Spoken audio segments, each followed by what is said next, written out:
Hello hello friends, welcome back.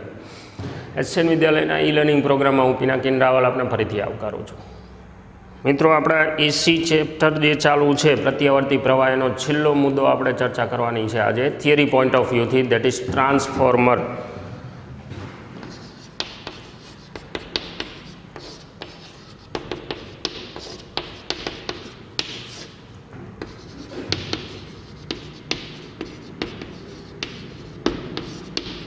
Transformer શબ્દ પોતે એનું અર્થઘટન કરે છે। જે ટ્રાન્સફોર્મ કરે એને ટ્રાન્સફોર્મર કહેવાય। હવે શું ટ્રાન્સફોર કરવાનું છે એ આપણે જોવાનું છે। તો અત્યાર સુધીની આપણી બધી ચર્ચા જે હોય એ બધી આદર્શ ચર્ચાની વાત કરતા હતા। આદર્શ ચર્ચા એટલે શું? માની લો કે એલસી દોલક પરિપથ લાસ્ટ ટાઈમ આપણે ડિસ્કસ કર્યો તો એમાં આપણે એમ કીધું કે અવરોધ જે છે અસરકારક નથી, આવી ચર્ચા કરેલી છે। જરૂરી નથી કે એવું હોય જ, બરાબર ને। શૂન્ય અવરોધ તમે પહેલાં તો બનાવી જ ન શકો, આ તો કેલ્ક્યુલેશનની સરળતા માટે આપણે એવું ધારી લઈએ છીએ। તો વ્યવહારમાં આપણા પરિપથ છે એ બધા અવરોધવાળા જ હશે। પહેલી વાત, અવરોધ ખાતે જ્યારે વિદ્યુત ઉર્જાને તમારે પ્રવાહ દ્વારા એક જગ્યાએથી બીજી જગ્યાએ પહોંચાડવાની થતી હોય ત્યારે વાયરનો અવરોધ જે છે, વાયરનો અવરોધ એ નડે। ઉર્જાને એક જગ્યાએથી બીજી જગ્યાએ લઈ જતી વખતે ટ્રાન્સમિશન જ્યારે થતું હોય ત્યારે તમારો મુખ્ય હેતુ વિદ્યુત ઉર્જા પહોંચાડવાનો હોય, પણ વાયરનો અવરોધ જે છે એ આપણને નડે। અને જો વાયરનો અવરોધ નડે તો I²R પ્રમાણે વિદ્યુત ઉર્જા છે એનો વ્યય થાય, મતલબ એટલી ઉર્જા વપરાય। હવે આ મુદ્દાની વાત કરીએ આપણે કે વિદ્યુત ઉર્જા જે છે, આમ ટ્રેડિશનલી વિચારી તો મેજોરિટી આપણી વિદ્યુત ઉર્જા છે એ કોઈને કોઈ પાવર સ્ટેશનમાં બને છે, બરાબર ને। પાવર સ્ટેશન જેમાં આપણી પાસે મોટા મોટા જનરેટર છે અને એ જનરેટર દ્વારા ઉત્પન્ન થયેલી ઉલટ સુલટ એનર્જી, એસી એનર્જી, એ આપણા સુધી પહોંચે છે। હવે દરેક નાના સેન્ટરમાં તો એવું પાવર સ્ટેશન હોય નહીં, મતલબ વિદ્યુત ઉર્જા ઉત્પન્ન કરનાર પાવર સ્ટેશન ન હોય જે તે જગ્યાએ જ્યાં અનુકૂળતા હોય।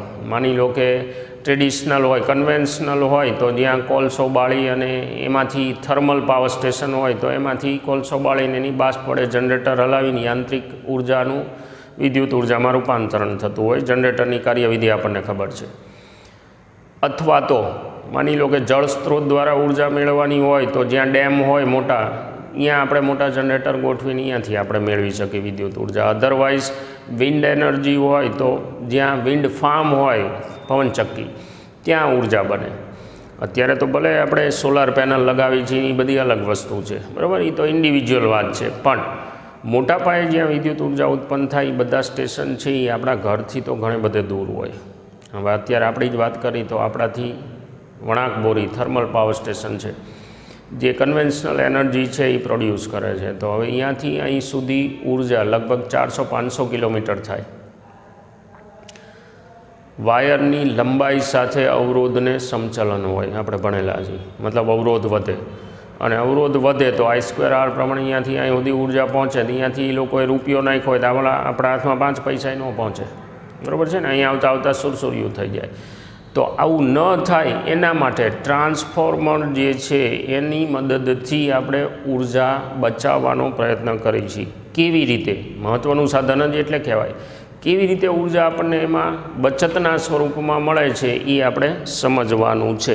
ટેક્સ્ટબુક કરતાં થોડુંક જુદું લઈશું। કાર્ય એની રચના જોઈ લઈ પહેલાં।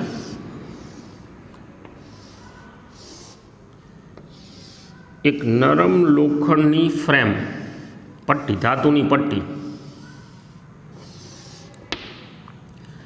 એના ઉપર ઇન્સ્યુલેટ કરેલું એક તારનું ગૂંચળું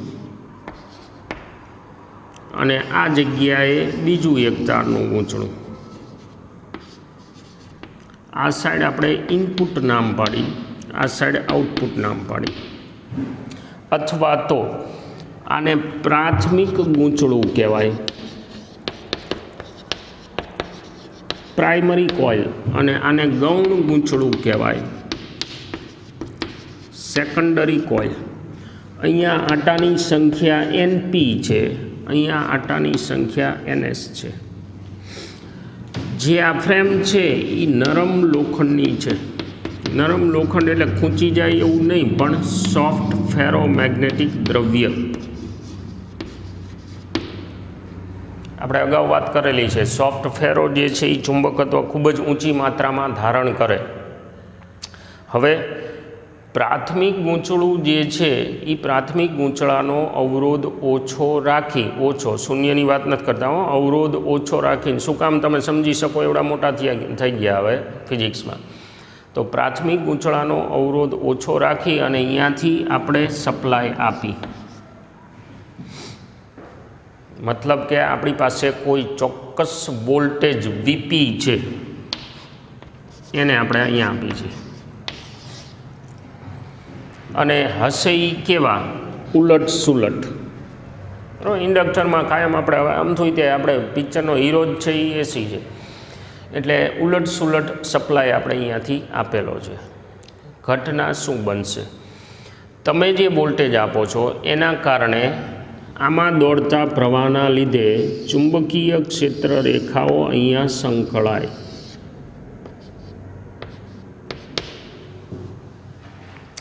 ચુંબકીય ક્ષેત્ર રેખાઓ સંકળાય પ્રાથમિક ગૂંચળામાં, જેથી કરી અને તે જગ્યાએ, હવે બધા વાક્યો છે એ સ્પષ્ટ ખાલી સાંભળજો, બાકી થિયરીમાં તો 2 જ મિનિટનું કામ છે, બહુ કંઈ ખાસ છે નહીં. તો જેથી કરીને તે જગ્યાએ સંકળાયેલા ચુંબકીય ફ્લક્સના વિરોધ કરવા માટે થઈ અને પ્રાથમિક ગૂંચળામાં બેક EMF આવે લેન્ઝના નિયમના આધારે. એટલે EP અંદર બેક EMF આવે, LdI/dt હોય એની ચર્ચામાં નથી જવું, પણ આ જે છે એને પ્રાઇમરીના આંટા સાથે લેવા દેવા હોય, અથવા તો જે EMF છે એ N/dt, બરાબર ને, આવું આપણે ભણેલા છે. ચુંબકીય ફ્લક્સ છે એ N/dt જેટલું હોય તો આટલું EMF છે એ આવે, એટલે હું અહીંયા લખી શકું NP/dt.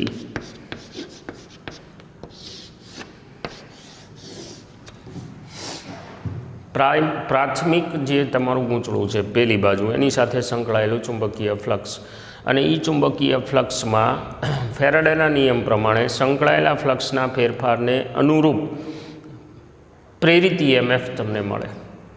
હવે તમે જે સપ્લાય અહીંયા જોડેલો છે ઇનપુટ,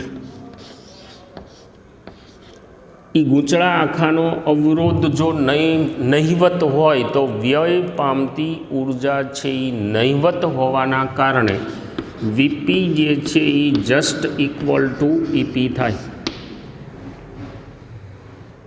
હશે ઓછું, પણ આપણે આદર્શ પરિસ્થિતિ વિચારી તો જે EMF પ્રેરિત થાય છે એ સામે તમારી પાસે જે ઇનપુટ વોલ્ટેજ છે એના જેટલા જ હોય.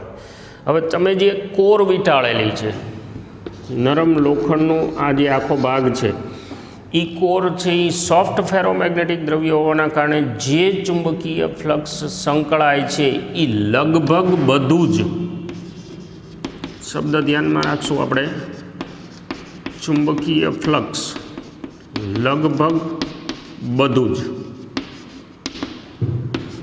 દ્રવ્યની ખાસિયતના કારણે અહીંયા સંકળાય સેકન્ડરીમાં, કારણ કે ફેરોમેગ્નેટિક દ્રવ્ય છે એ ચુંબકત્વ વધુ માત્રામાં ધારણ કરે, એટલે આજુબાજુની ક્ષેત્ર રેખાઓ પોતાનામાં સમાવી લે. આ એ દ્રવ્યની ખાસિયત છે જે અગાઉ આપણે ભણી ચૂકેલા છીએ. તો હવે ચુંબકીય ફ્લક્સ લગભગ બધું જ પોતાનામાં આવરી લે તો અહીંયા ES is equal two NS આટાની સંખ્યા પછી d∅/dt આવે. અહીંયાથી તમે આઉટપુટ વોલ્ટેજ ખેંચો, VS નામ પાડી, તો આ જે છે એ આઉટપુટ વોલ્ટેજ તરીકે આપણને મળે. હવે ફ્લક્સ લગભગ સરખું હોય એવું આપણે ધારી લીધું છે. નરમ લોખંડના કારણે બધું જ ફ્લક્સ છે એ આ બાજુ સંકળાય. કદાચ એવું ન બને તો આ જે ફ્રેમ છે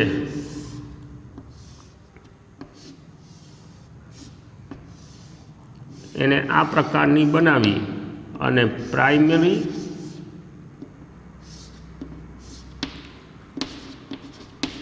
અને સેકન્ડરી ગૂંચળા બંને એક જ કોર ઉપર ઇન્સ્યુલેટ કરી અને વીંટાળી શકાય આવી રીતે એકબીજા પર, તો પછી આ પ્રશ્ન ન રહે.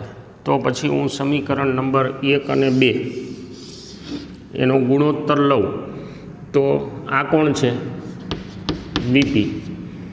એટલે વીપી છેદમાં VS is equal to d phi by dt flux આપણે કમ્પેર કર્યું છે સરખું, એટલે એનપી બાય એનએસ થાય. મતલબ કે V secondary is equal to NS by NP VP થાય. મતલબ કે સેકન્ડરીના બે છેડા વચ્ચે મળતા વોલ્ટેજ એ પ્રાઇમરીના બે છેડા વચ્ચે અપાયેલા વોલ્ટેજ કરતાં આટલા ગણા, હવે આટલા ગણા એમાં એનએસ બાય એનપી જે છે એને કહેવાય છે ટ્રાન્સફોર્મિંગ રેશિયો. જનરલી આર તરીકે બતાવાય છે ટ્રાન્સફોર્મિંગ રેશિયો. એટલા ગણા થઈ અને આપણને આ બાજુ મળે. વોલ્ટેજ વધે, ધ્યાનમાં રાખજો, વોલ્ટેજ વધે. ઉર્જા કંઈ નથી મળ્યું આપણને, પણ વોલ્ટેજ છે એ વધ્યા. ટેકનિકથી આપણે જે પ્રેરણની ઘટના ભણ્યા છીએ એનો અને ઉલટ સુલટ પ્રવાહનો બંનેનો સંયુક્ત ઉપયોગ થયો ઇન્ડક્ટરની મદદથી. હવે જે વોલ્ટેજ વધ્યા છે એમાં જો એનએસ ગ્રેટર દેન એનપી હોય તો એ જે ટ્રાન્સફોર્મર છે એને સ્ટેપ અપ કહેવાય. તો એમાં થશે શું? VS will B greater than VP મળશે, દેખાય છે. જો એનએસ લેસ દેન એનપી હોય તો એ જે ટ્રાન્સફોર્મર છે એને સ્ટેપ ડાઉન ટ્રાન્સફોર્મર કહેવાય અને એમાં વીએસ સેકન્ડરીના લેસ દેન વીપી મળશે. હવે એવા સંજોગોમાં વોલ્ટેજ તમે 10 આપ્યા હોય અને એના 100 આ બાજુ કરવા હોય તો આ ગુણોત્તર તમારે સેટ કરી દેવાનો 10, એટલે તમને 10 ગણા વોલ્ટેજ મળશે. હવે આ મફતમાં કંઈ નથી મળતું, વોલ્ટેજ વધ્યા. યાદ કરો, પી ઇઝ ઇક્વલ ટુ વીઆઈ હોય. પાવર એટલે કે એકમ સમયમાં ખર્ચાતી ઉર્જા, એ તો તમે જે આપો છો એ જ આપવાના છો. તો હવે વોલ્ટેજ વધ્યા હોય તો પ્રવાહને કાકા કંઈ ઘટવું પડે, પ્રવાહને કાકા કંઈ ઘટવું પડે. એટલે કે અહીંયા શું થાય તો કે આની સીધી effect IS less than IP થાય અને આની સીધી effect IS greater than IP થાય. દેખાય છે જો, અહીં તમે એવું લખી શકો કે VP IP is equal to VS IS. તમે રૂપિયો આપ્યો હોય તો સામે રૂપિયો દર સેકન્ડે. હા, વ્યય બધા અત્યારે આપણે ધ્યાનમાં લેતા નથી. તો ઓલી સાઈડ પ્રાઇમરીમાં દર સેકન્ડે 50 જૂલ ઉર્જાનો ખર્ચ થતો હોય તો આ બાજુ સેકન્ડરીમાં દર સેકન્ડે 50 જૂલ ઉર્જા જ મળે. જેમાં વોલ્ટેજ વધ્યા તો પ્રવાહ ઘટશે. મતલબ કે VP by VS is equal to IS by IP થાય વ્યસ્ત પ્રમાણમાં. એટલે પ્રવાહ ઘટી ગયો. હવે ધારો કે જે જગ્યાએ વિદ્યુત ઉર્જા બને છે એ જગ્યાએ પ્રવાહ જે છે એ વોલ્ટેજ આપણે વધારી દીધા. માનો કે અહીંયા સ્ટેપ અપ મૂકી દીધું, જ્યાં ઉર્જા બને છે અહીંયા તમે સ્ટેપ અપ મૂકો એટલે વોલ્ટેજ 10 ગણા 100 ગણા 1000 ગણા 10,000 ગણા કરી નાખી એટલે એ પ્રમાણે પ્રવાહ જે છે એ 10મા ભાગનો 100મા ભાગનો 1000મા ભાગનો કે 10,000મા ભાગનો થઈ જાય. અને પરિણામે જે અવરોધ, જે વાયર, આપણી જે ટ્રાન્સમિશન લાઇન છે એ લાઇનમાં વ્યય છે એ ઘટી જશે. માની લો પ્રવાહ 10મા ભાગનો કર્યો હોય ને તો વ્યય 100મા ભાગનો થઈ જશે, કારણ કે સ્ક્વેર આરે લેવા દેવા છે. મતલબ વચગાળામાં જે લાઇન છે એમાં જે વ્યય છે એમાં તો મૂળ પ્રવાહ જવાનો છે, તો પ્રવાહને આપણે ઘટાડી દીધો તો વ્યય ઓછો થઈ ગયો ઓટોમેટિક. હવે આપણે પાછો એટલો ઘટેલો પ્રવાહ અથવા તો વધેલા વોલ્ટેજ લાઈન 10,000 ગણા વોલ્ટેજ કે 1000 ગણા વોલ્ટેજ કરી નાખ્યા તો એ કંઈ આપણા ઘરમાં ન લવાય. તો અહીંયા પાછું એક સ્ટેપ, અહીંયા એક બીજું ટ્રાન્સફોર્મર મૂકી દેવાનું આવે સ્ટેપ ડાઉન. એટલે એ પાછા વોલ્ટેજ હતા ને એટલા કરી નાખે, એટલે વોલ્ટેજ ઘટી જાય, સામે પ્રવાહ વધી જાય અને પછી આપણા ઘરમાં ભલે થોડો ઘણો વ્યય થાય, પણ જે ઓલા 400-500 કિલોમીટરમાં વ્યય થતો તો એને બચાવી શકાય. આ ટ્રાન્સફોર્મરની કાર્યવિધિ થઈ. આ બે બોક્સ આપણે ધ્યાનમાં રાખવાના છે, પ્રવાહ અને સેકન્ડરી પ્રાઇમરી વચ્ચે વોલ્ટેજની આપલે. બીજું, આ વાક્ય ખૂબ જ મહત્ત્વનું છે, બધું જ ફ્લક્સ સંકળાય તો આવું બને. હવે આમ જુઓ તો વ્યવહારમાં આના લૂપ હોલ્સ ઘણા છે, પણ તમે માની લો કે ટ્રાન્સફોર્મર જે છે એ ન નાખ્યું હોય તો વ્યય ઘણો બધો છે. એટલે એવું કહેવાય કે ટ્રાન્સમિશન લાઇનમાં થતા વ્યયને મિનિમાઇઝ કરવા માટે આપણે ટ્રાન્સફોર્મરની જરૂર પડે. ટીસી આપણે જે વ્યવહારમાં બોલી છીએ અને આપણા ઘરની સોસાયટી પાસે હોય જ છે, એ બધા સ્ટેપ ડાઉન છે ટીસી. વ્યય કેવી રીતે બીજા હોઈ શકે? તો કે એક તો આ બે કોઇલમાં જે આવે પોતાનો અવરોધી, એના કારણે ઉર્જાનો વ્યય થાય. બીજું, એડી પ્રવાહો જે આપણા સિલેબસમાંથી કાઢી નાખેલું છે, એડી પ્રવાહો છે, ઘૂમરી પ્રવાહો, એના કારણે આ વ્યય થાય. તો એનો ઈલાજ છે, પ્લેટની થપ્પી મારીને એનો ઈલાજ કરી શકાય. એડી પ્રવાહોને મિનિમાઇઝ કરો તો વ્યય છે એ રીતે ઘટે. બીજું, ઇનપુટ પાવર,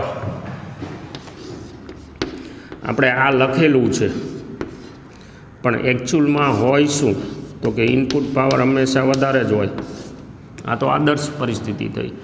તમે જે પાવર આપ્યો દર સેકન્ડે 50 જૂલ, તો આ બધું મફતમાં તો મેં કીધું એમ થતું જ નથી, ક્યાંય કોઈ જાતનો અવરોધ ન હોય. બીજું બધું જ ફ્લક્સ આ બાજુ સંકળાય એવું નથી હોતું. મતલબ બધી જ ઉર્જા વિદ્યુત ઉર્જામાંથી ચુંબકીય ઉર્જામાં, ચુંબકીય ઉર્જામાંથી વિદ્યુત ઉર્જામાં તમને મળે એવું ન બને, એટલે તે જગ્યાએ પણ વ્યય આવે.